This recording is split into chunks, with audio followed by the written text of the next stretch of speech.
Take 12. That's not even funny anymore. Okay, this guy behind me that we're looking at over there, guys, that's coronavirus. It's creating all sorts of problems all throughout planet Earth, not just here in the United States, but China, Italy, and now Brazil is becoming a hotbed as well. What we're going to be looking at, though, is I'm not going to talk about the medical issues, even though I play a doctor on television. Instead, what we're going to do is we're going to take a look at the constitutional issues that are being raised as a result of the efforts in dealing with the coronavirus. A pandemic, nothing new. A century ago, the United States had to deal with the Spanish flu. But the Spanish flu was different in the sense that the population of the world, the size of the population density was substantially different. But more importantly, this particular virus, we're dealing with this with television, with the internet, with virtual classrooms like this. These are issues that never existed in 1918. So now what happens is if something is happening over here, bam, almost instantaneously, we're going to know about that happening on the other side of the world. This is now going to create economic issues, which we're going to deal with.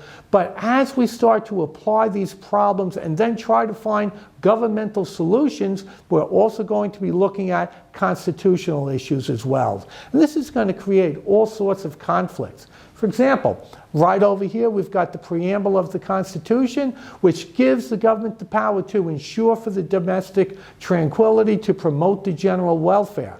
Well, terms like that are a very broad stroke, and that seems to give the government a lot of power. But then if you take a look over here at the Bill of Rights, freedom of speech, freedom of religion, rights to due process, now this is going to seem to contradict some of the actions that are going to be taken by the United States government. And then the 10th Amendment is really going to be a biggie, because with the 10th Amendment, we're talking about the relationship between the federal government and the state government.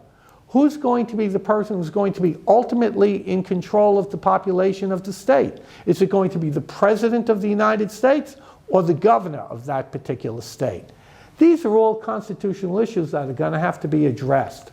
Now, this whole concept of an epidemic, nothing new.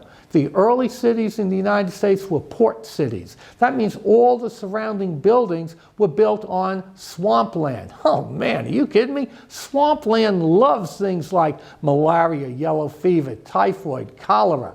But these were all local epidemics. And as a result of it being a local epidemic, they could deal with it in a very unique type of quarantine that we call shotgun quarantine. What this simply means is that they sent armed guards to the outer perimeters of a city, a county, sometimes even a whole entire state.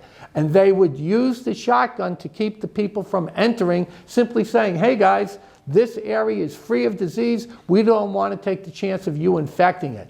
And that worked well until things like stagecoach, railroad, and then later on plane travel starts to be introduced. This shotgun quarantine ain't going to work anymore. So what are you going to do now?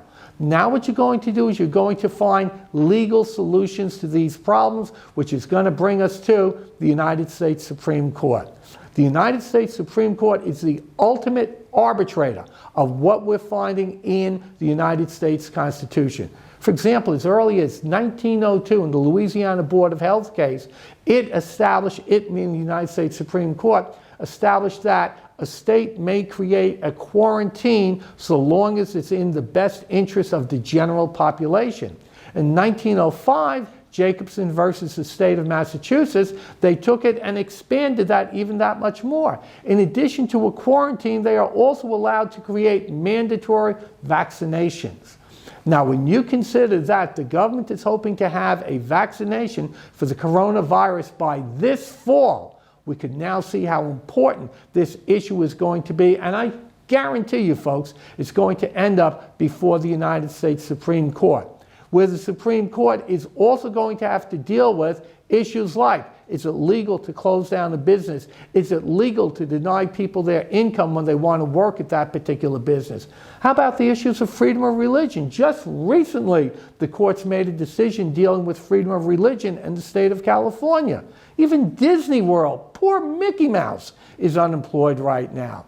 Are these all legal issues? You've got to go back to the Constitution to establish if they're legal. That means you should know something about the United States Constitution. So what does the United States Constitution have to say about these issues? Well, we're going to make your life a little bit easier. If you want to know what these issues have to say according to the Constitution, go to the Mount Juliet website, top right-hand corner, click on Mr. Carl's classes. We've got 3 classes specifically dealing with the Constitution. Writing the Constitution, a closer look at the Constitution, and the amendments. Click on whichever one of these classes you want. A link is going to pop down. Hit that link, bam! You're there, and you're going to be a little bit better informed about the Constitution and the coronavirus. Have a good day.